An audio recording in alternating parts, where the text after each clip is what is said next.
My brother died and left his wife millions of dollars, while I was left with nothing but his old SUV. She mocked me, kicked me out, and told me to stay away from her son. Then, as I drove away, the SUV speakers turned on by themselves. My brother's voice said, "If you're hearing this, she has already lied to you. Follow the GPS, protect my son." The coordinates led me straight to a place she had kept secret for years. But before I begin, please like and subscribe to the channel. And we'd love to hear which part of the world are you joining us from. Let us know. Now, let's dive into today's story. The rain started before sunrise in Bellwether, Pennsylvania, and it never bothered to stop. By noon, the cemetery had turned into a shallow swamp. Water pooled in the low spots between the headstones. The grass shone under a flat gray sky, and every step made a soft sucking sound in the mud. Arthur Mercer stood 8 feet back from his brother's grave with both hands buried in the pockets of his black coat. He was 38, with a foreman's shoulders and a mechanic's hands, and he had worn the same coat to 3 funerals in his life. Harry Mercer had been 43, a husband, a father, a man who owned 3 commercial properties and a small equipment leasing company. A man who, according to everyone standing under that tent, had died suddenly in what the police called a tragic highway accident. Arthur had never believed that explanation, not for 1 hour of the 14 days since the phone call. Harry had been careful, painfully careful, almost funny about it. He checked his tire pressure twice before any drive longer than an hour. He would sit in a gas station lot for 40 minutes waiting out a storm rather than push through it. And when he arrived anywhere, he called Arthur. Every time.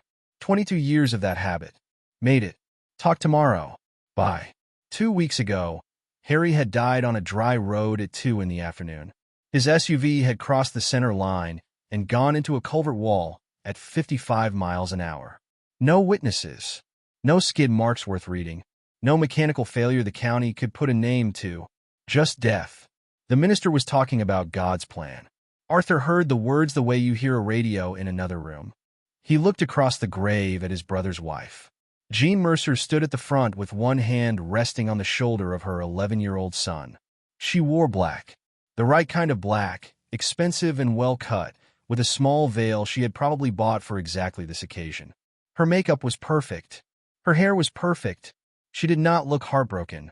She looked irritated. Her eyes kept moving, not down at the casket, not at the minister, but around the tent. Left, right, back again, checking faces, checking who was watching her, and how, and for how long. Peter was different. The boy stood beside her like a fence post someone had driven into the ground. His hands were locked together in front of him, fingers white at the knuckles. His suit was a size too big in the shoulders. He kept his eyes on the mud in front of his shoes, and he did not lift them for the entire service. The minister finished. He closed his book. He said amen, and 40 people said it back. Jean's hand tightened on Peter's shoulder. Say goodbye to your father. The boy's lips moved. Nothing came out. Her fingers pressed down.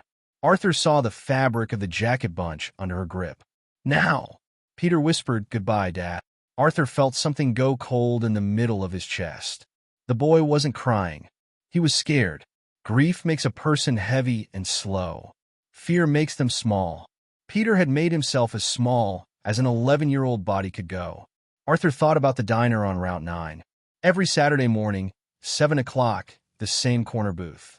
Harry and Peter, and a plate of pancakes the size of a hubcap. Harry used to complain that his son could name every pancake on that menu, but couldn't remember where he'd left his own shoes. That boy had loved his father out loud. Now he wouldn't lift his eyes to look at his own mother's face. The crowd began to break apart. A woman from the church touched Jean's arm, and Jean gave her a small, brave smile that Arthur wanted to put a fist through. He waited until the line thinned. Then he walked over. Peter. The boy's head came up. For 1 second, one single second, his whole face changed. The stiffness dropped out of it. His eyes went wide and wet and open, and Arthur saw exactly what was under there. Relief. Then Jean stepped sideways and put herself between them. He's tired, she said. I just want to talk to him. You've talked enough. Arthur looked at her. Jean gave him a small, cold smile. Harry left everything to me. Arthur said nothing. The house, she said. The investments. The accounts. The company. Everything. And Peter. He has a trust. Arthur glanced down at the boy. How much? The smile went off her face like a light switch. That's none of your business. You're right, Arthur said. It isn't. He said it flat and easy, and he watched her decide whether to believe it. Jean stepped closer, close enough that he could smell her perfume over the wet grass. And understand something else, she said. Harry didn't leave you anything. Not a dollar. He told me himself, you were always the one who needed help, and he was tired of giving it. That was a lie so complete Arthur almost admired the size of it. He had loaned Harry $11,000 in 2011 when the leasing company nearly went under, and Harry had paid it back in 14 months with interest neither of them had agreed to. Arthur let it sit and looked past her toward the parking lot. His brother's old dark green SUV sat under a maple tree at the far end of the row. 12 years old. A dent in the rear quarter panel from a shopping cart. The magnetic company sign still on the driver's door, faded to the color of dried moss. Jean followed his eyes. She actually laughed. That, she said. That's yours. Arthur frowned. You're giving me the SUV. I don't need it. It's worth $4,000 and it smells like an ashtray. She dug in her purse and tossed the keys at him underhand, the way you'd toss keys to a valet. Take it. Arthur caught them. The metal was warm from her bag. 3 keys on the ring, ignition, house, and a small square-headed one he didn't recognize. Jean leaned in a few inches. Take it and leave, she said. Sell it. Whatever you want. Just don't come to the house. Arthur looked at Peter again. The boy wasn't looking at his mother. He wasn't looking at Arthur either. He was staring at the SUV. Staring at it the way you stare at a door you're hoping somebody opens. For a moment Arthur wondered about that. Filed it. Then Jean's hand closed around Peter's upper arm. Come on. Peter followed. He didn't resist. He didn't slow down. He walked exactly at the speed she walked, like a boy who had learned that lagging behind cost something. At the car, before she put him in the back seat, he turned around. He looked straight down the row of headstones at his uncle. His lips moved. No sound.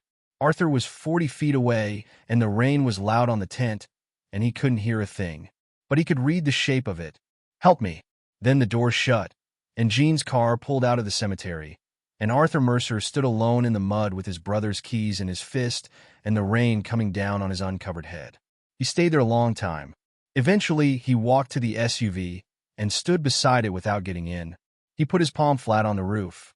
The metal was cold and beaded with water. All right, Harry, he said quietly. All right.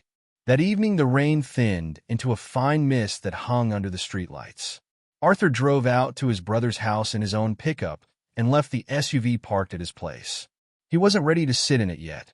He wasn't sure why. Harry's house sat at the end of Alder Court in a development where every mailbox matched. 2 stories, white trim, a basketball hoop over the garage that Harry had installed himself and complained about for a month afterward. The porch light was on. Every other light in the house was off except one upstairs window. Arthur didn't go there for money. He wanted to be honest with himself about that, standing on the walkway in the wet dark because he knew what it would look like to anyone watching. He went there because of the way that boy had mouthed 2 words at him across a graveyard. He rang the bell. It took 40 seconds. Jean opened the door 6 inches with the chain still on, saw who it was, sighed, and unhooked it. She had changed out of the funeral clothes. Sweater jeans, hair pulled back. A glass of wine in her left hand that she did not put down. You shouldn't be here, she said. I want to see my nephew. You already said goodbye. I said goodbye to Harry. Arthur kept his voice level. Peter's 11. His father died 2 weeks ago. I'd like 10 minutes.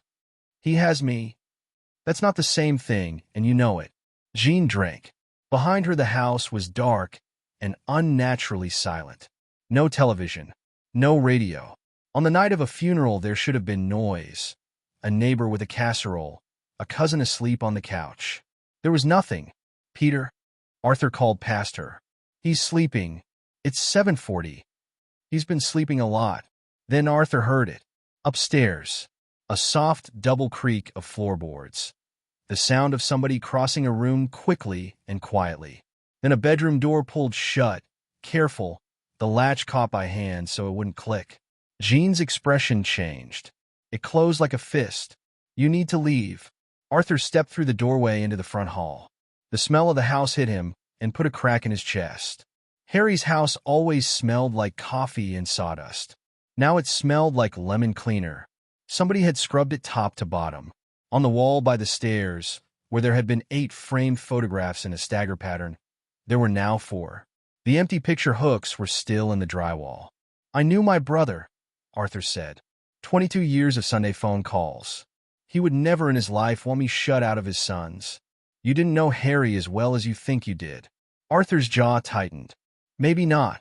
Jean folded her arms across her chest, wine glass tucked in against her ribs. But I know what he was afraid of. She said it fast, almost under her breath, and the second it was out of her mouth, Arthur watched something move behind her eyes. Fear. Not grief. Not anger. Straight, cold fear, there and gone in less than a second, like a fish turning under dark water. Arthur went very still. What's that supposed to mean? Nothing. You said he was afraid of something. I said you don't know him. Her voice had gone hard and bored again. Harry had problems. He was under pressure. He wasn't sleeping. He was driving too fast on a road he'd driven 1,000 times. That's all that happened. Is that the version we're going with?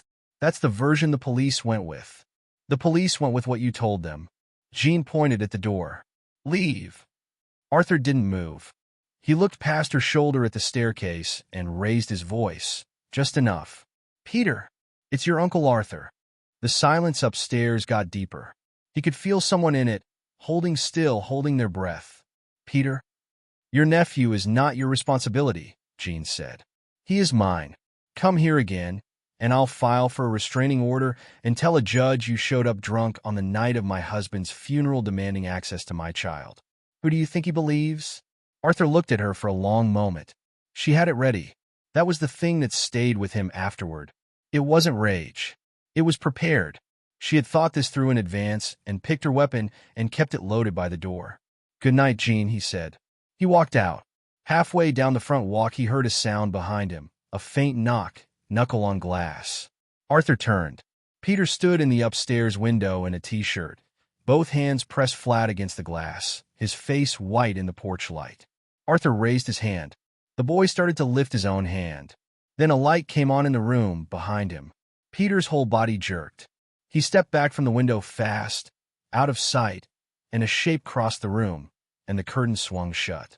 Arthur stood on the wet concrete and looked at that closed curtain for a full 10 seconds. Then he got in his truck and drove away. He didn't turn on the radio. He drove the 11 miles home with his hands at 10 and 2 and his teeth set. And when he pulled into his own driveway, he didn't go inside. He sat there with the engine off and the windows fogging and Harry's key ring in his hand, turning it over and over. The little square-headed key kept catching the light. And out of nowhere, from 4 years back, his brother's voice came up in his memory so clearly that Arthur turned his head. They'd been in the garage. Harry had been under the SUV on a creeper, changing the oil himself rather than pay a shop for something he could do in half an hour. Arthur had stood there with a beer telling him he was an idiot. Harry had rolled out from under the truck, wiped his hands on a rag, and said, apropos of nothing at all, if I ever give you something that looks worthless, don't assume it is. Arthur had laughed at him. Harry did that. He read too many spy novels and liked the sound of himself being mysterious. Arthur wasn't laughing now. He got out. The neighborhood was quiet enough to hear traffic out on the highway. The dark green SUV sat at the curb where he'd left it. Arthur walked over and stood there a long time before he opened the door. The smell hit him first, and it nearly took his legs out from under him. Old coffee, cracked leather. That cheap pine air freshener Harry bought by the six-pack at a truck stop in Ohio and never stopped using. Arthur sat down behind the wheel and pulled the door shut and just breathed for a minute. The dome light faded out. The interior went dark. The seat was set for a man an inch taller than him. A cardboard coffee cup sat in the holder with an inch of something gone thick in the bottom. In the door pocket were the drugstore reading glasses Harry had refused to admit he needed. In the back seat lay a child's baseball glove. Brown leather gone pale at the creases, a ball wedged in the pocket to hold its shape. Peter's initials on the strap in Harry's blocky handwriting. Arthur looked at that glove in the mirror for a while. Then he put the key in the ignition and turned it. The engine caught on the first try. Of course it did. The dashboard lit up amber, and the air came on at the setting Harry always used. Nothing unusual happened. Arthur put his hands on the wheel. Cracked vinyl, smooth in the two spots where his brother's palms had lived for 12 years. "You dumb, careful, paranoid," he started, and his voice broke on it, and he stopped and pressed the heel of his hand against his eyes. Then the speakers crackled. Arthur froze.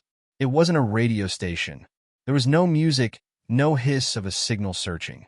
The stereo display had gone dark and then lit up with a single line of text he couldn't read in the dark, and the crackle in the speakers was the sound of a recording starting. A voice came through the car. Arthur. His brother's voice. Arthur stopped breathing. His whole body went rigid against the seat back. For one insane half-second, some animal part of his brain thought Harry was in the back, that all of it had been a mistake, that, "If you're hearing this," Harry said, "then Jean has already lied to you." The voice was tired. Not scared. Tired and very controlled, the way Harry got when he was working through something and didn't want anyone to see his hands shake. "Harry?" Arthur said out loud. He heard how stupid it sounded. He said it anyway. "Don't go to the police yet," the recording said. "I mean it. Not yet. If you go now, you'll hand them one man's word against a widow's, and you'll lose. And after you lose, she'll know exactly what you have. Don't." A pause. Long enough that Arthur thought it was over. Then, quieter. "Follow the GPS." Arthur's eyes went to the navigation screen in the center of the dash. It had already woken up. A route was drawn on it in blue. A destination was loaded, sitting there at the top of the screen like it had been waiting 12 years for him. And then his brother said the last thing. "Protect Peter." The speakers clicked. The stereo went back to a radio station playing something with a saxophone in it. And Arthur reached out and shut it off with his knuckle because his fingers wouldn't work right. He sat in the dark and stared at the screen. The destination was 168 miles north. Almost 3 hours. A rural address on a county route, beside a body of water called Blackwater Lake. Arthur had never heard of it, and he had lived in this state his entire life. Below the address, one more line of text sat on the display. Route saved. Harry Mercer. Arthur put his head back against the headrest and closed his eyes. His brother had rigged this. Sometime in the last months of his life, Harry had sat in this exact seat and recorded that message and set that route, and then gone on eating dinner and going to work and taking his son to the diner on Saturdays, knowing the whole time that the thing he was afraid of was living in his house and sleeping in his bed. And Jean had thrown the keys at him in a graveyard and told him to take it and leave. She hadn't known. She'd looked at a 12-year-old truck with a dent in it and seen $4,000 and a way to get rid of her husband's brother in one motion. She thought she was insulting him. Arthur started to laugh. It came out wrong, more like a cough, and he shut it down. He went inside and stood in his kitchen and drank a glass of water without tasting it. He did not sleep. At 1 a.m, he pulled his brother's file box out of the hall closet. Old photos, their father's watch, a stack of birthday cards. At 3, he made coffee. At 4:15, he put a change of clothes, a flashlight, and the file box in the back of the SUV. At 4:30 in the morning, with the sky still black and the roads empty and frost on every windshield on the street, Arthur Mercer backed his dead brother's vehicle out of the driveway and drove north. He kept the radio off the whole way. He wanted to be able to hear it if Harry spoke again. The sun came up somewhere around Williamsport, gray and reluctant, and by 7:30 Arthur had left the interstate behind. The roads got smaller. Farms gave way to hardwood, hardwood gave way to pine, and the pine closed in on both sides until the sky was a narrow strip overhead. The last 11 miles were dirt. Arthur drove them slowly with the windows down. The air smelled like wet needles and cold water. A grouse burst out of the brush, and his heart slammed once against his ribs. Then the trees opened, and there was the lake. Blackwater. The name was honest.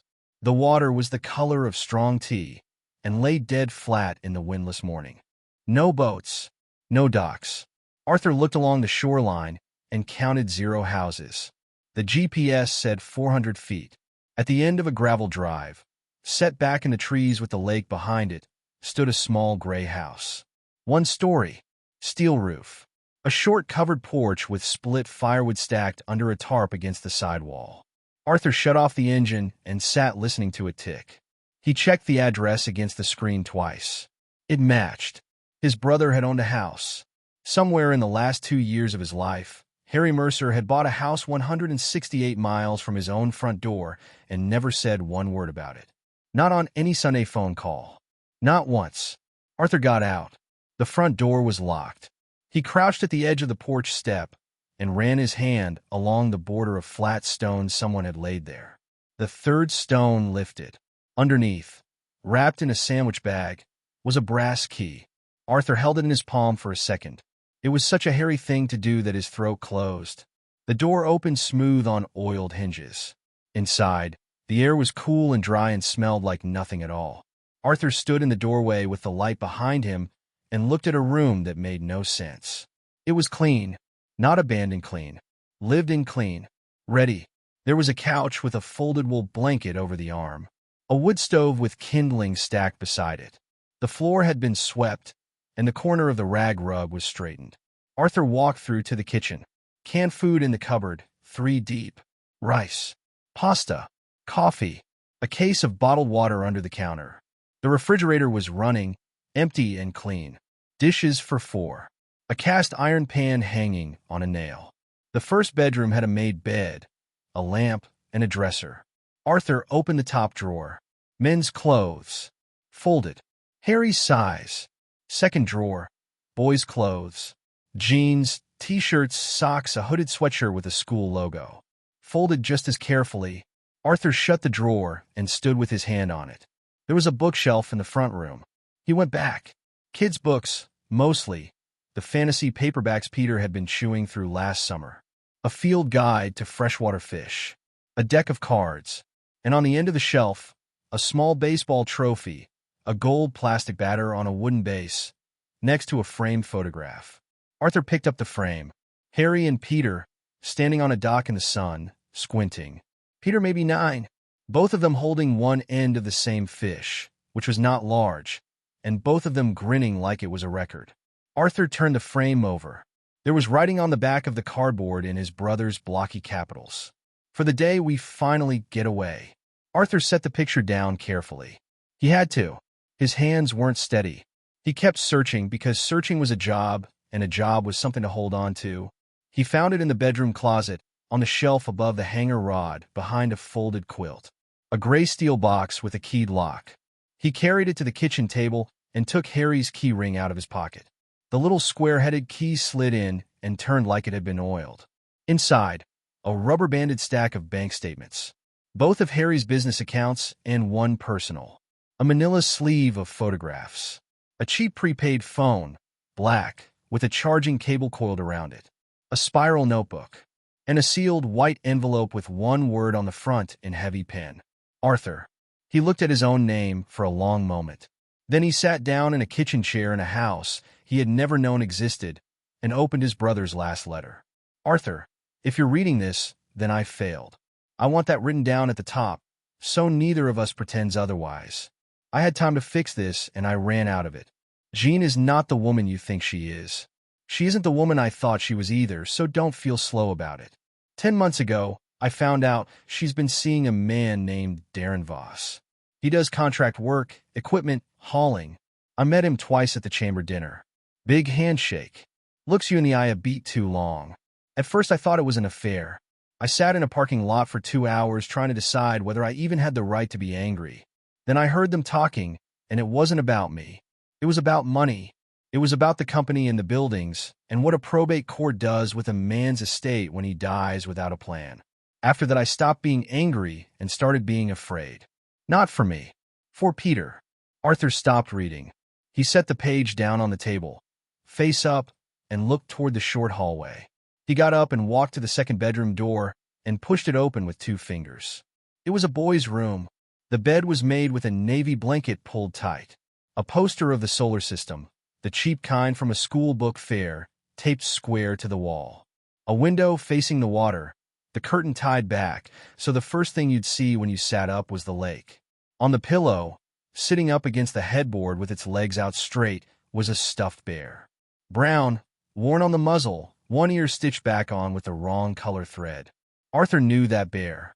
He had won it at a county fair when Peter was 3 and handed it over sticky with cotton candy. Harry had brought it here. He had driven it 168 miles and put it on a pillow in an empty room and left it waiting. Arthur stood in that doorway, and something inside him went from grief into something else. It was a quiet change. It didn't feel like a storm. It felt like a switch being thrown in a dark building, and every light coming on at once. He went back to the table and finished the letter. I changed my will. I did it quietly, through Ellis Grant, and I did not tell her. Peter is the true beneficiary of nearly everything. Not in 20 years. Now, held in trust. Jean knows. She found the draft in my truck in February, and we had the worst night of my life. She will do anything to keep control of that money, and I mean anything, and I need you to believe that even though it sounds like a movie. So here's what I need, and I'm sorry because it's a lot. Do not fight her directly. Do not go to her house and shout. Do not go to the police with half of it. She is very good at being the reasonable one in the room, and you have never once been good at that. Get Peter somewhere safe first. That's what this house is. That's what all of it is for. Then expose everything. I love you. I should have called you 10 months ago, and I didn't because I was ashamed and because I kept thinking I could handle it myself. Handle it for me. Harry Arthur lowered the letter.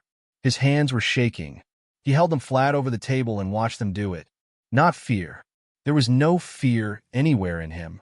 It was rage, and it had nowhere to go yet, so it went into his hands.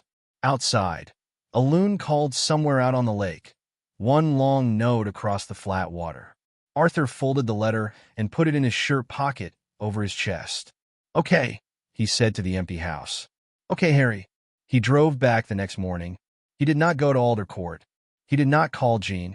Every instinct he had wanted to put his fist through that white front door, and he made himself sit on that instinct the way you sit on a spring. Do not fight her directly. So he watched. It took 4 days to build the picture, and he built it the way he'd build a job estimate, patiently in a notebook with times written down. Bellwether Middle School let out at 3:05, and Jean's silver sedan was in the pickup line by 2:50 every single day. Strange in itself, since the school was 6 blocks from the house, and half the 6th grade walked home in packs. The neighbor on the left was a retired man named Walt Boyle, outside with a leaf blower more than any human needed to be, who had known Harry for 9 years. And he noticed the thing that mattered. Peter was never outside alone. Not once. Not in the yard, not on the sidewalk, not shooting baskets at that hoop his father had bolted over the garage. In 4 days Arthur saw the boy exactly 3 times, and all 3 times Jean was within 20 feet of him. On the 4th afternoon Arthur parked his pickup a block from the school and stood on the sidewalk by the fence. The bell rang. 200 kids came out in a wave, shouting, dragging backpacks by one strap. Peter came out alone, at the back, pack on both shoulders, eyes on the ground. Then he looked up and saw his uncle. His whole face opened. He actually took 2 fast steps forward, and then he stopped. Arthur watched him do it. Watched the boy's head turn to check across the street. Watched him find the silver sedan idling at the curb. Watched the light go out of his face like a hand closing over a candle. Arthur walked to him anyway, slow, hands out of his pockets. Hey, buddy. Peter's voice came out low and fast. You're not supposed to talk to me. Who says? My mom. Why? Peter looked at the sidewalk. He had his thumbs hooked under the straps of his backpack, and he was pulling down on them hard. Because you want Dad's money. Arthur almost laughed. It got about halfway up and died. Peter, look at me. He crouched, putting himself lower than the boy, which is what you do when you want somebody to stop being afraid of you. I don't want your dad's money. Not a dime. That's the truth, and I'll say it as many times as you need. I know, Peter said. Then, quieter, almost swallowed. Mom says I have to say it. Arthur's expression didn't change. He made sure of that, but something behind his ribs went very cold and very still. What else does she make you say? Peter's eyes went sideways toward the street. Peter, what else? The boy's mouth moved. He got as far as, that Dad was, the sedan's door opened. Peter stepped back so fast he almost tripped over his own heel. I have to go. It's okay. Go on. The boy took 2 steps and then turned back, and he leaned in and said it right into Arthur's ear, so quiet that Arthur had to reconstruct half of it afterward from the shape of the words. She gets angry when I talk about Dad. Then he ran. Arthur stood up. Across the street, Jean was standing in the open driver's door with her sunglasses on, looking at him over the roof of the car. Neither of them moved for 3 seconds. Then Arthur lifted one hand and gave her a small, easy wave, like a man who'd run into someone at the hardware store. She got in and drove off. That night Arthur called Ellis Grant. The attorney's office was above a bakery on Main Street and had been for 31 years. Grant was 71 and sounded it, a slow, careful man with a voice like a gravel driveway. I wondered when you'd call, he said. Arthur stood at his kitchen counter with a legal pad. Did my brother change his estate plan?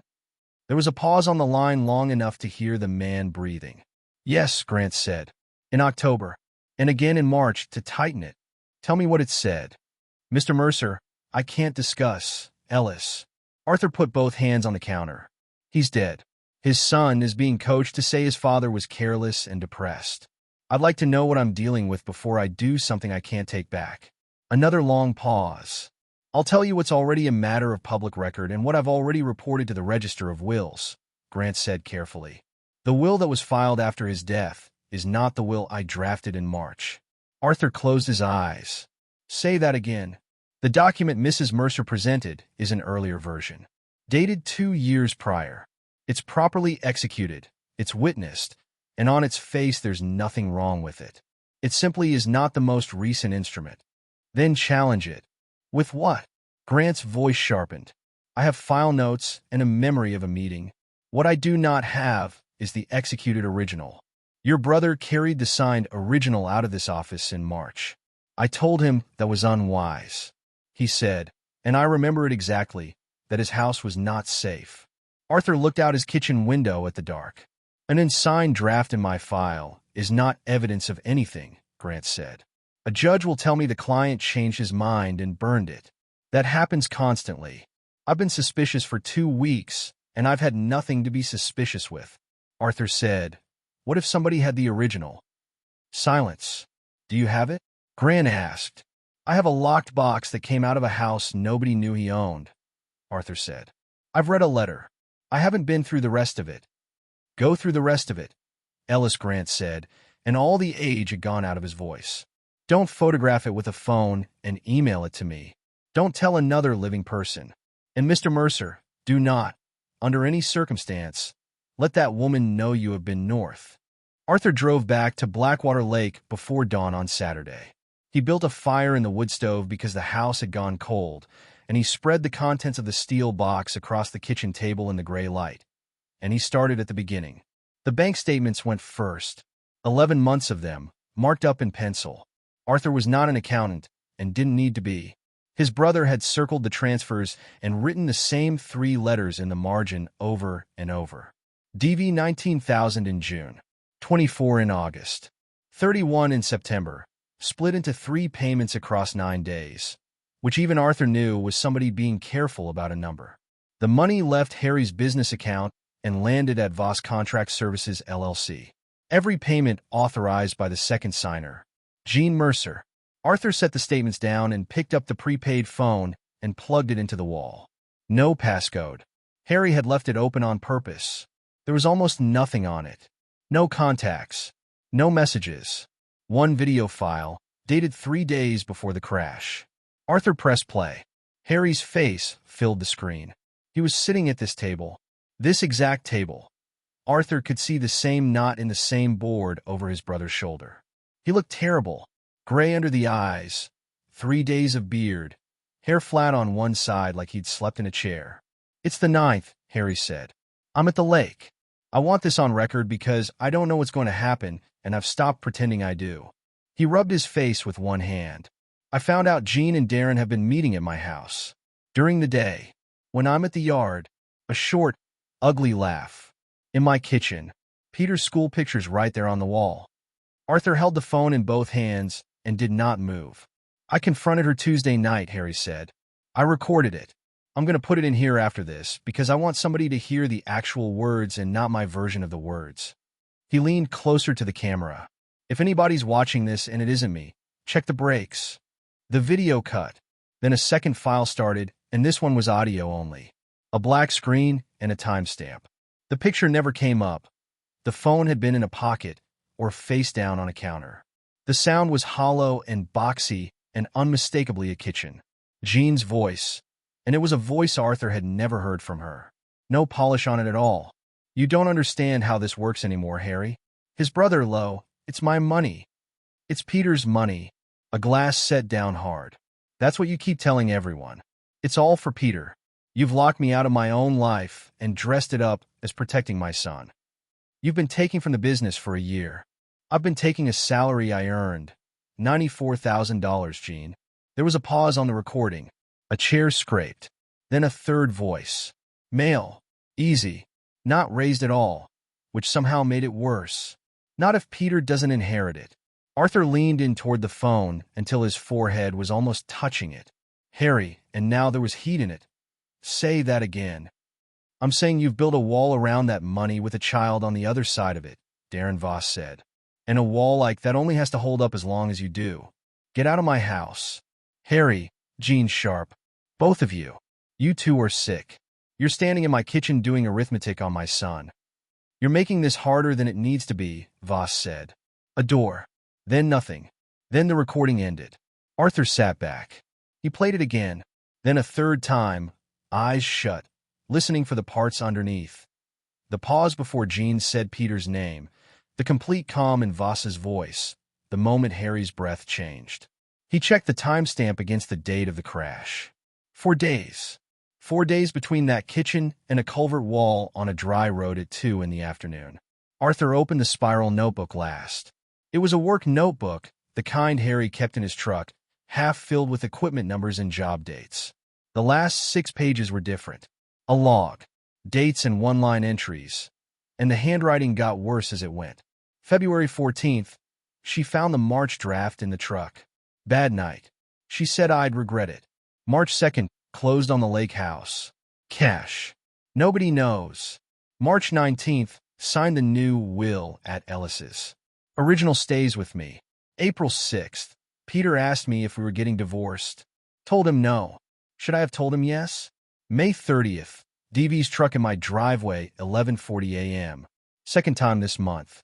June 22nd, Peter had a bruise on his arm. She said he fell off the porch step. He wouldn't look at me when he agreed with her. Arthur read that line 4 times. August 3rd, moved the trust. Ellis says it's airtight now. Told nobody. September 15th, she asked what I'd want at my funeral. Out of nowhere. At dinner. Laughed it off. October 9th, recorded them. Then the last entry, 2 lines down, in pen that had gone through the paper. Darren asked about the brakes. Arthur stopped breathing. He put the notebook down on the table very gently, the way you set down something that might go off. He got up. He walked to the window and stood looking at the lake with both hands braced on the sill and his shoulders locked. The county report had said loss of control. The vehicle had gone into a culvert wall and burned along the front end. And the county had a 2-man traffic unit and no reason on earth to look for a homicide in a single-car accident involving a middle-aged man with a clean record. Nobody had asked about the brakes. Nobody had known to ask. And now Arthur understood exactly why his brother's voice in that SUV had said, "Don't go to the police yet." If Arthur had walked into the Bellwether station the day of the funeral, he'd have had a grieving man's hunch and nothing else. A detective would have written it down politely and put it in a drawer, and by dinner time somebody would have called the widow as a courtesy. Harry hadn't been paranoid. He had been building a trail, a slow, patient, boring, paper trail, hidden 168 miles from the people who wanted him gone, in a house with a boy's clothes folded in the dresser. Arthur turned back to the table and looked at the whole spread of it. Then he took out his own phone and started photographing every page. It was mid-afternoon. Arthur had everything laid out and copied and packed back into the steel box, and he went out to the SUV to get the file box of old photos from the cargo area so he could put Harry's letter somewhere that wasn't his shirt pocket. He lifted the cargo floor panel to check the jack, out of pure habit. 30 years of working with vehicles. You check. The spare was there, bolted down under the panel. and taped to the top of the tire, flat against the tread, was a plastic document sleeve. Arthur crouched with the tailgate open and the cold coming off the lake at his back, and peeled the tape. Inside was a folded set of pages, and the top one had the letterhead of Grant and Associates, attorneys at law, Bellwether, Pennsylvania. He read it standing in the driveway. Then he read it again. Then he sat down sideways on the open tailgate because he needed to. It was a cover letter from Ellis Grant to Harry, dated the 3rd week of March, setting out what had been executed that day in plain language. Item 1. The bulk of the estate, the 3 commercial properties, the leasing company, the investment accounts, had not been left in a will at all. Harry had transferred them, before his death, into an irrevocable trust for the benefit of Peter James Mercer. Not promised, not willed, transferred. Already done, already legal, already out of reach of any probate court and any version of any will anybody chose to file. Jean couldn't touch it. Darren couldn't touch it. Nobody could. That money had legally belonged to an 11-year-old boy since March. Arthur read Item 2. Jean had been named a permitted occupant of the family home and a discretionary beneficiary for household expenses. That was all. She wasn't an owner of anything. She was a tenant with an allowance, and every dollar she'd been spending since the funeral had come through the trustee's discretion. And then Item 3, and Arthur read it 3 times to be sure the language said what he thought.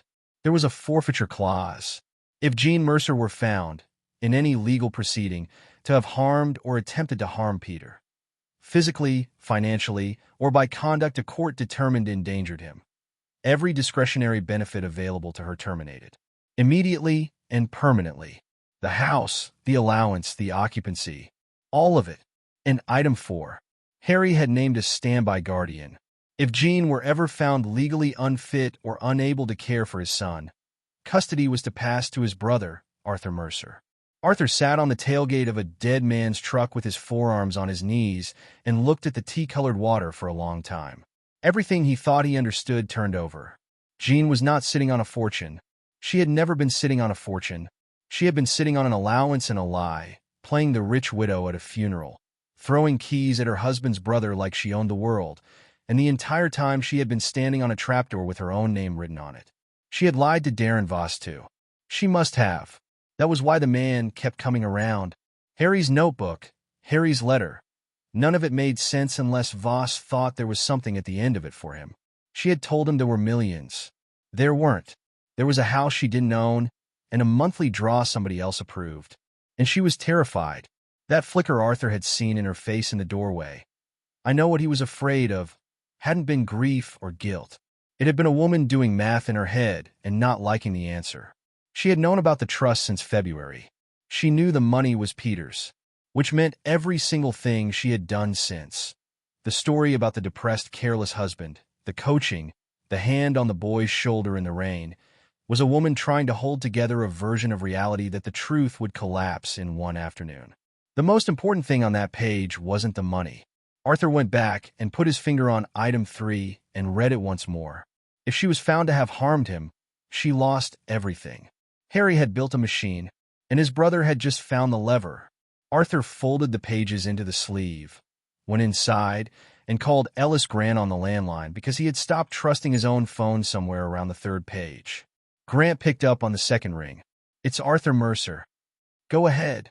I know what happened to my brother. Grant said nothing. Arthur could hear a clock somewhere on the old man's end. Then, do you have proof? Arthur looked at the kitchen table.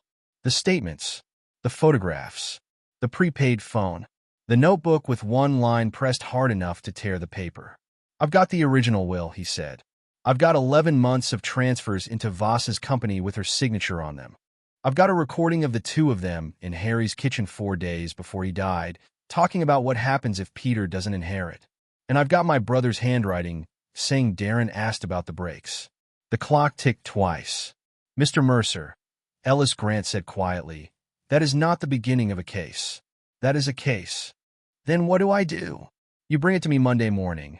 All of it, in the container it's in, and you don't put another fingerprint on anything you don't have to. I'll walk it to the district attorney myself, and I'll file with the Register of Wills the same day, and I'll petition for emergency review of the boy's placement. Arthur's grip tightened on the phone. How long? Days. Not weeks. Not with this. He's living with her right now. Tonight. I know. Grant let out a breath. Then hear me, because this is the part where people ruin themselves. Do not warn her. Don't confront her. Don't hint. Don't send her a message you think is clever. If she learns what you have, 3 things happen. The money moves, the evidence she still controls disappears, and that boy gets pulled out of state within 48 hours. Do you understand me? Arthur looked out at the lake. I wasn't planning to warn her, he said. Good. Ellis. He paused. I'm going to make her think she won. There was a long silence on the line. That, said the old attorney, is not legal advice I can give you. I didn't ask for any. Arthur hung up.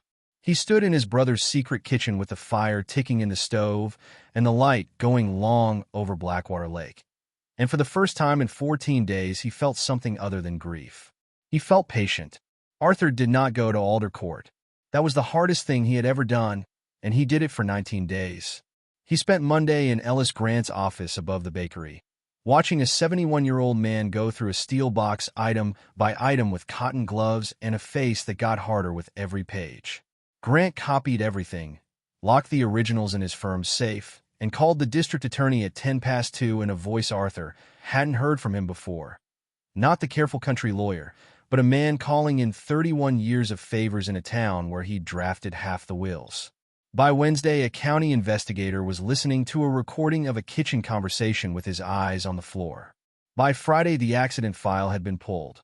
On the following Tuesday, Arthur learned that the SUV Harry had died and had never gone to salvage. It was still sitting in the county impound lot behind a chain fence, because Jean had never signed the paperwork to have it crushed. She'd been too busy being a widow to close that loop. A state police reconstruction unit put it on a lift. What he did in those 19 days was harder than any of it. He gave up. At least, that's what it looked like from the outside, and Arthur made sure the outside was all anyone could see. He stopped driving past the school. He stopped parking on the corner of Alder Court. He told Walt Boyle, the neighbor with the leaf blower, over the fence, that he decided to let it go, that he'd been out of line at the funeral, that grief makes people say things, that Jean was Peter's mother, and that was that. He said it in the tone of a man who's swallowed something bitter and is trying to be big about it. Walt Boyle repeated it to his wife within the hour. His wife walked it 3 houses down. In a neighborhood like that, it reached Jean Mercer before dinner. Arthur had counted on it. 10 days in, he did the last piece himself. He called her. She let it ring 5 times before she picked up, and when she did, she said nothing at all, just breathed into the phone, waiting. It's Arthur. I told you, I know. I'm not calling about Peter. He made himself sound tired. It wasn't difficult. He'd slept about 4 hours a night for 2 weeks. I'm calling because I've been going through Harry's old stuff, and I found some pictures of him and our dad. I thought Peter might want them someday. I'm going to leave them with the church. That's all. A pause. That's all, she said. Jean. Arthur closed his eyes and put a crack in his voice on purpose and hated himself a little for how easy it was. You were right. About the money. I don't want anything from Harry. I never did. I said some things at the funeral that weren't fair, and I've had 2 weeks to think about it. The silence on the line changed shape. He could feel her relaxing into it. Well, she said, I appreciate you saying that. I'd still like to see him. Someday. When you think it's okay. Let's see how the year goes. Sure, Arthur said. Sure. Okay. He hung up and sat perfectly still and let the disgust move through him and out. She believed him. That was her mistake, and it was a bigger one than she knew, because relief makes people stupid faster than fear ever has. Within a week, she got careless. The trustee's office flagged 3 withdrawal requests in 9 days, each just under the threshold that required a written justification. She listed the family home with a broker, a house she did not own, and found out she couldn't only when the title search came back. And Voss Contract Services invoiced the leasing company $11,000 for equipment transport that the yard manager could not find a single work order for. And Darren Voss's black pickup started sitting in the driveway on Alder Court in the middle of the afternoon, 3 days a week, in full view of Walt Boyle's leaf blower. Every bit of it went into a file with a case number on it, but the thing that finally broke it open wasn't financial. It was Peter. Because Jean needed one more thing, and she needed it before any of the rest of it could hold. She needed the story about Harry to become permanent. Depressed, distracted, driving too fast, a man who'd been coming apart for months and finally made a mistake on a straight road at 2 in the afternoon. And the only witness who lived in that house with him was 11 years old. She started gently. Do you remember how tired Daddy was? Do you remember him yelling? He yelled a lot, didn't he, Peter? Then less gently. When the lady asks you about the accident, you tell her what we talked about. Then not gently at all. Peter held. For 19 days. An 11-year-old boy who apologized before he took food out of his own refrigerator held the line on the only thing he had left of his father. On a Thursday evening in the 3rd week, it came apart. Walt Boyle was putting his trash cans at the curb at 7:45 when the shouting started next door. He told police later he'd heard raised voices from that house before, but never like this, and never the boys. Peter had gotten upstairs and locked his bedroom door. Jean was on the other side of it. Boyle could hear her from the sidewalk.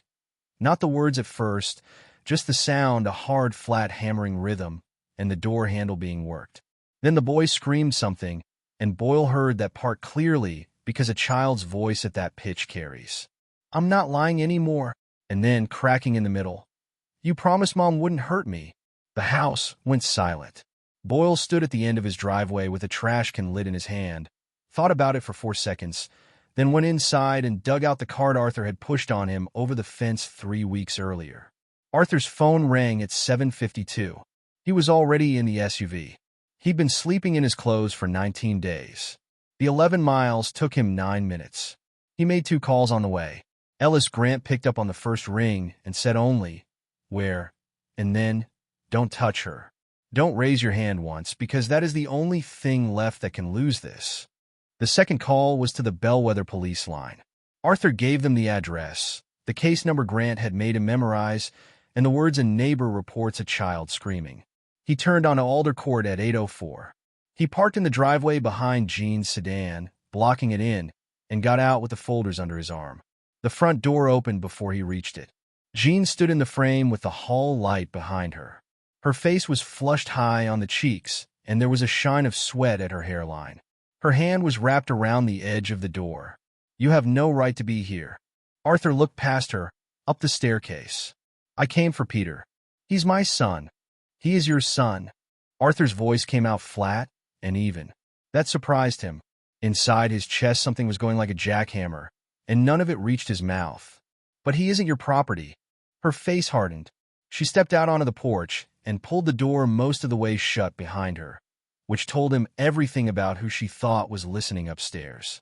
"You think you're going to walk in here and take him," she said, "because Harry left you some worthless truck?" Arthur said nothing. "Say something." "I'd rather do it inside," Arthur said. For his sake. Something in his calm got to her more than shouting would have. She stared at him. Then she stepped back and let the door swing, and Arthur walked into his brother's house for the second time in 5 weeks. It was worse than before. There were moving boxes in the dining room, 4 of them, half-packed. The pictures were gone from the wall entirely now, just hooks and pale rectangles in the paint. Harry's chair wasn't in the front room anymore. Arthur set the first folder on the dining table. Jean looked at it. "What is that?" "Your husband's estate plan," Arthur said. "The real one." She laughed. "It came out too high. You found nothing. Ellis Grant has been sniffing around for a month, and he has nothing because there is nothing, because Harry was—" Arthur opened the folder and turned the top page toward her. "Harry didn't leave you millions, Jean." Her mouth stayed open on the unfinished sentence. "He moved it in March," Arthur said, "before he died, into an irrevocable trust for Peter. The buildings, the company, the accounts. It hasn't been yours for a single day. It was never going to be yours. You've been living on a discretionary allowance from a trustee in Harrisburg who has never met you." The color went out of her face in stages. He watched it happen, cheeks first, then around the mouth. "You knew that," Arthur said. "That's what I keep coming back to. You've known since February. Harry wrote down the night you found the draft in his truck. That's not. And you told Darren Voss there were millions." Her eyes flicked toward the window. "Did he know?" Arthur asked. "Or did you let him think there was a payday at the end of it and hope you'd figure out the rest later? Get out of my house." It isn't your house. Arthur set down the second document. You're a permitted occupant. That's the term. You can look it up. Jean stared at the pages. Her hands had started to move, small, aimless, touching the edge of the table, the back of a chair. And there's a clause, Arthur said. Stop. If you're found to have harmed him, physically, financially, in any proceeding, everything you're allowed terminates. That night, the house, the allowance, all of it. He put down the third page, and he named a standby guardian, in case a court ever found you unfit. She looked up at him. You, she said. Me. You can't do that. You can't just... I don't have to do anything. Arthur laid the last folder on the table and squared it with 2 fingers. You did it to yourself. Her voice had gone thin. What are you talking about? He opened it. Photographs first, the ones from the steel box, and the ones the county investigator had taken. Then the bank statements with his brother's pencil arrows still on them. 11 months of transfers with her signature at the bottom of every authorization. Then the notebook pages photocopied. Then he put the prepaid phone on the table, face up, and pressed play. Their own voices came out of it and filled the dining room. You don't understand how this works anymore, Harry. It's my money. It's Peter's money. Jean's knees went. She caught the back of the chair with one hand and stayed standing, but barely. Not if Peter doesn't inherit it. Say that again. She reached for the phone. Arthur put 2 fingers on it and slid it out of her range without hurrying. That's a copy, he said. The original's in a safe. So are 4 other copies. One of them is in a building with a flag out front. Her breathing had gone shallow and fast. Where did you get that? Arthur looked at her. From the SUV you gave me. The words went into her like something cold. Her lips moved twice before sound came out. You were supposed to take the car and leave. I did, Arthur said. I took it. He let that sit. I just didn't stop looking. From upstairs came a small sound. A door handle. A floorboard. Jean's head snapped up. Peter, stay in your room. Peter. Arthur didn't shout it. He aimed it up the stairwell, steady, the same voice you'd use to talk a man off a ladder. It's your uncle. Come down here. It's over now. Nothing for a second. Then bare feet on carpet, and the boy came down the stairs so fast he took the last 3 at once, and he hit Arthur at chest height and locked both arms around him and did not make a single sound. Arthur put one hand flat on the back of his nephew's head. He looked at Jean over the boy. Don't, he said quietly. Come any closer to him. She didn't. She stood in her dining room with 4 half-packed boxes behind her and her husband's voice still hanging in the air. And for the first time since the rain in that cemetery, Jean Mercer looked exactly like what she was. Headlights swung across the front window. Arthur heard the truck before he saw it. A diesel, idling rough, pulling up to the curb and shutting off. Jean's face changed again. Not fear this time. Calculation. I texted him, she said, half to herself. Before you came in, I texted him. I know, Arthur said. I heard your phone. The front door opened without a knock, which told Arthur a great deal about how many times Darren Voss had walked into his brother's house. Voss came in talking. Jean, what the hell is going on? You sent me for... He stopped in the doorway to the dining room. He was a big man, mid-40s, work jacket, a heavy build going soft in the middle. Boots he hadn't wiped. He looked at Arthur, and Arthur watched him do the arithmetic on the resemblance and get the answer. Who's this? Voss said. But he already knew. You should have stayed away, Arthur said. Voss turned to Jean. You told me he had nothing. You told me the brother was a nobody, and he took the truck and went home. Shut up, Jean said. Voss's eyes moved down to the table. The folders. The statements with his company's name circled in pencil. The photographs. The phone. You said everything was destroyed. And there it was. Arthur felt it land, the exact shape of what was in front of him. Voss hadn't known about the recordings. He hadn't known about the lake house or the notebook or the will.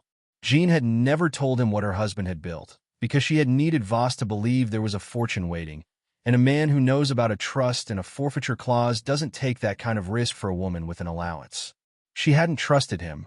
He hadn't checked, and that gap between them had been sitting there for 10 months like a crack in a foundation. Arthur pressed play. Not if Peter doesn't inherit it. Voss's face went the color of wet paper. I'm saying you've built a wall around that money with a child on the other side of it. And a wall like that only has to hold up as long as you do. Turn it off, Voss said. Arthur, let it run. You're making this harder than it needs to be. The recording ended. Nobody spoke. The refrigerator hummed in the next room. Peter had let go of Arthur and moved to stand slightly behind him, one hand fisted in the back of his uncle's jacket. Jean spoke first, and she went to the one place she had left. Darren. Her voice had dropped, gone soft, gone reasonable. It's fine. That's nothing. That's two people arguing in a kitchen. We can still fix this. Darren Voss took a step backward, away from her. No. Listen to me, no. He said it louder. You told me there was $9 million sitting in that estate. You told me the will was handled.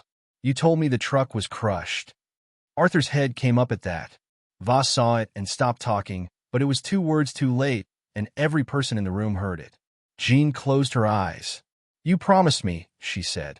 I promised you money. Voss was backing toward the door now, hands up, palms out, like distance from her was something he could manage physically. That's it. That's all this ever was.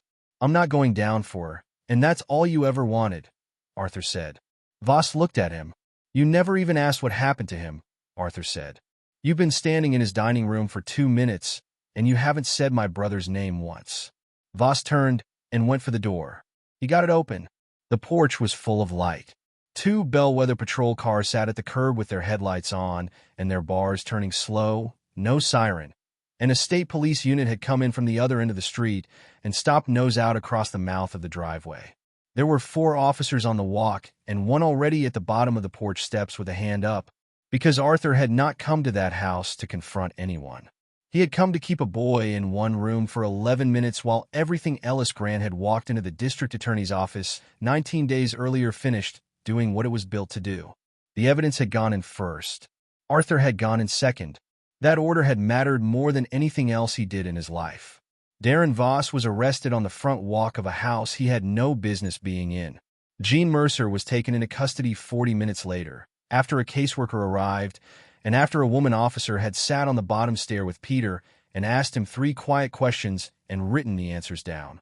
Arthur stood in the driveway with his hand on the boy's shoulder and watched the sedan and the black pickup get taped and the house get sealed, and he did not feel triumph. He had expected to. He'd been waiting 5 weeks to feel it. What he felt was cold and level and finished. The rest took 8 months. The reconstruction report on the impounded vehicle came back with findings on the front brake line that the county's 2-page accident summary had never looked for. A supply invoice from Voss Contract Services listed a purchase 2 days before the crash that matched no job on the books. And the money did the rest. $131,000 in 11 months, authorized by a second signer who had known since February that it was not hers. Voss took a plea in the spring and gave a statement 41 pages long. Jean did not. She sat in a courtroom in a gray suit and told a jury she was a grieving widow being persecuted by a bitter brother-in-law, and it worked for about a day and a half, right up until the prosecution played 11 seconds of audio from a kitchen on Alder Court. Arthur sat in the second row for every day of it. The verdict came down on a Thursday in October. He did not react when it was read. He looked at the back of her head and waited until she turned, the way they always turn, to find a face in the gallery. She found his. He let her look at it as long as she wanted. Harry Mercer had not died because he was tired or distracted or careless on a road he'd driven 1,000 times. He had died because he found out what his wife was, and instead of running, he spent the last months of his life quietly building a place for his son to be safe and a paper trail sturdy enough to survive him. Peter came to live with Arthur on a Tuesday, with 2 garbage bags of clothes and the stuffed bear from the lake house under his arm. The emergency order came first, then the guardianship. Ellis Grant handled it and refused a bill for it and got into a real argument with Arthur on the sidewalk about it. The first months were not a movie. Arthur had thought getting the boy out would be the hard part. It wasn't. Peter apologized constantly. That was the thing Arthur could not get used to. He apologized for using the bathroom. He apologized for the sound the stairs made.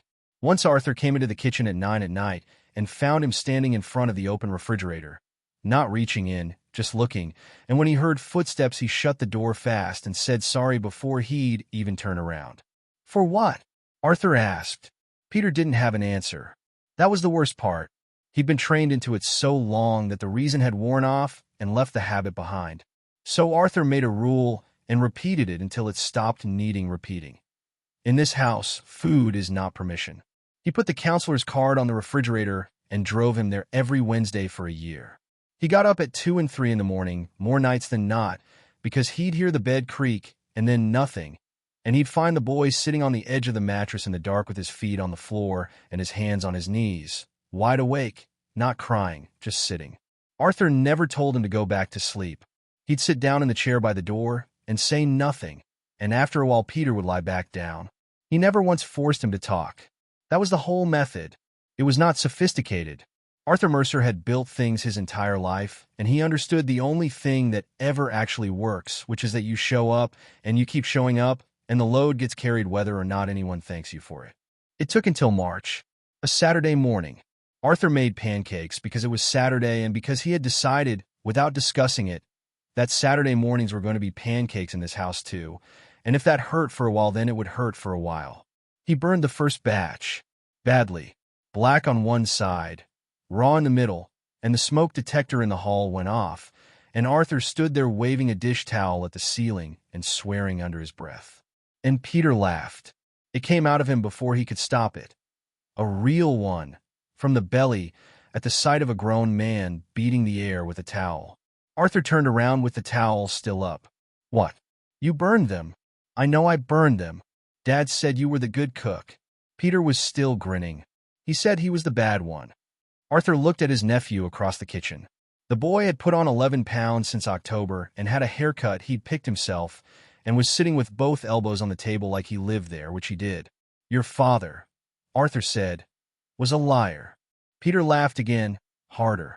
It was the first real laugh Arthur had heard out of him in 11 months, and he had to turn back to the stove for a second and pretend to be busy with the pan. They ate the second batch, which was fine. Then Arthur put the plates in the sink and said, Get your coat. Where? North. They drove up in the green SUV. Somewhere past Williamsport, Peter fell asleep against the window, and Arthur turned the heat up one notch and kept both hands on the wheel. The last 11 miles of dirt woke him. Then the trees opened, and there was the lake, the ice 2 weeks gone, the water black and still under a pale spring sky. Peter sat up straight. Where are we? Blackwater Lake. Arthur parked. They got out. The boy stood in the gravel and looked at the small gray house with his hands hanging at his sides. Whose is this? Yours, Arthur said. It always was. He unlocked the door and stepped aside and let the boy go in first. Peter walked through the front room slowly, touching nothing, the way you walk into a church. He looked at the wood stove and the rag rug and the bookshelf with the fantasy paperbacks he'd been reading 2 summers ago lined up on it. He stopped at the hallway. Arthur said, Second door. Peter pushed it open. He stood in the doorway of that bedroom for a long time. The navy blanket. The solar system poster taped square to the wall. The window looking out at the water. The bear on the pillow. My dad made this? Yes. For me. For you, Arthur said. He bought this place in March 2 years ago. Cash. He didn't tell anybody. Not me, not his lawyer, not anyone. He drove up here on weekends and put food in the cupboards and clothes in that dresser.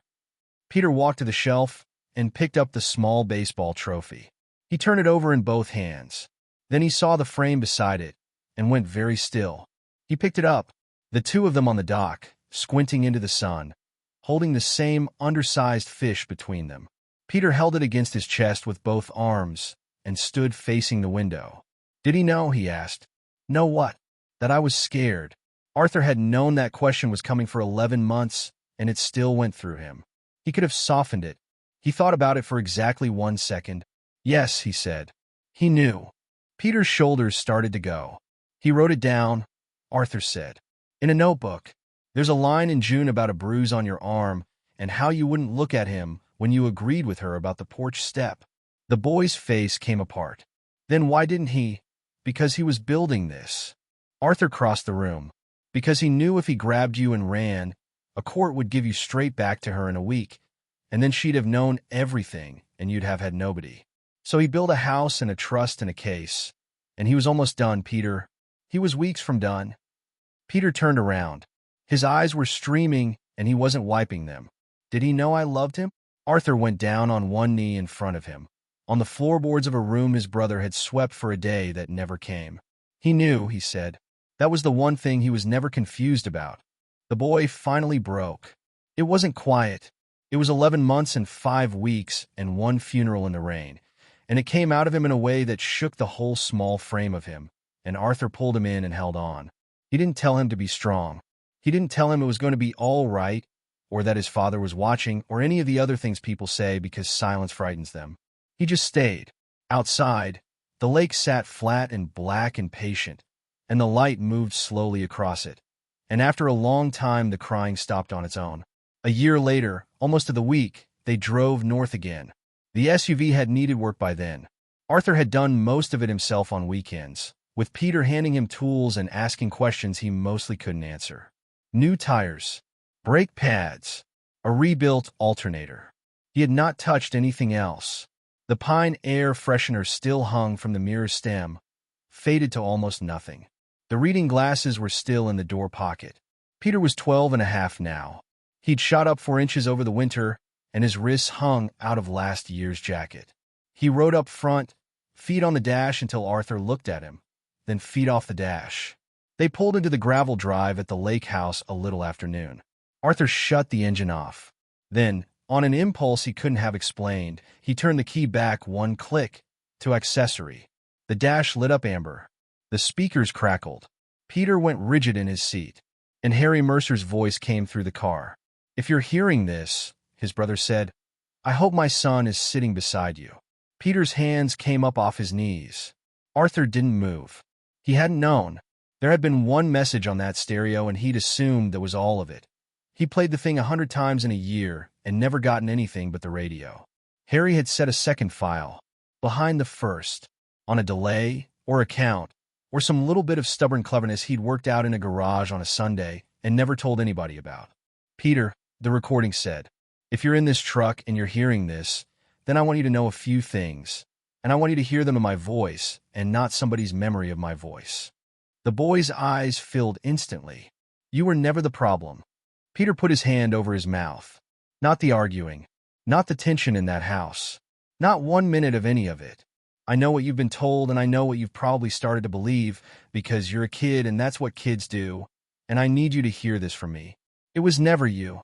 It was never anything you did or didn't do." There was a pause on the recording. A long one. Long enough that Arthur could hear his brother breathing. "I'm going to try very hard to be there to say this in person," Harry said. "But in case I'm not, whatever happens, don't ever let anybody convince you that you weren't loved. Not anybody. Not for 1 day of your life." Another pause. "Take care of your uncle. He's stubborn and he eats like a bachelor." And then the click, and the radio came up on some station out of Scranton playing an old country song, and Arthur reached over and shut it off. Neither of them spoke.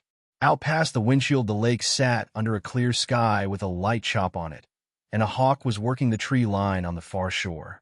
Peter wiped his face with the heel of his hand. "Did Dad make that for me?" "Yes." "Before he died?" "Before he died." The boy looked out the windshield for a while. Then, quietly, "He was funny." "He thought so," Arthur said. Peter laughed, one wet breath of it. They sat there another minute. "Can we go fishing?" Peter asked. Arthur put the key over, and the engine turned on the first try the way it always did. "Your father never caught anything in his life. That's because he was bad at it." "That," Arthur said, "is exactly right. Now you're learning." They drove the last 200 yards down to the water. Behind them, the small gray house stood quiet in the pines, hers now in no sense at all. The estate had closed 9 months earlier. Every asset had gone where Harry sent it in March. Held in trust for Peter James Mercer until he turned 25, with a trustee in Harrisburg who mailed Arthur a statement every quarter that Arthur read, filed, and never took a dollar of. The house on Alder Court had been sold, and the proceeds went to the trust. Jean's forfeiture had triggered the night the emergency order was signed. She had walked out of that dining room with nothing, and she had nothing still. She wrote to Arthur twice from the facility. The first letter was 4 pages about grief and misunderstanding and how a woman is judged. The second was 1 page and asked whether Peter might be allowed to write to her. Arthur read them both. He did not answer either one. He had never forgiven her. He never would. He'd examined that in himself carefully, more than once, at 2 a.m. in a chair by a boy's bedroom door, and he had come to peace with it. Forgiveness was not owed. It had never been owed. He had a job, and the job was the child, and everything else was a distraction with a nice name on it. But revenge was not the thing that beat her. That was the part she would never understand, sitting wherever she was sitting, drafting her 3rd letter. She had believed her whole life that money was control, that if you held the accounts, you held the people. She had frightened a child because she thought fear made a person obedient, and she had killed a careful man because she thought his death would hand her everything he had. And Harry, quiet, cautious, overprepared Harry, who checked his tires twice and called his brother from every parking lot in Pennsylvania, had made one last move while she wasn't looking. He had left his brother an old SUV with a dent in the quarter panel, and inside that worthless-looking truck, he had hidden the road that led his son home. Arthur pulled up at the water's edge and put it in park. Peter was already out, already dragging the rods out of the back, already talking. Arthur sat behind the wheel for one more second with his hand resting on the cracked spot where his brother's palm used to sit. "Got him," he said. Then he got out. "Ready?" he called. Peter looked back over his shoulder with a rod in each hand and the whole flat Black Lake behind him. "Ready,"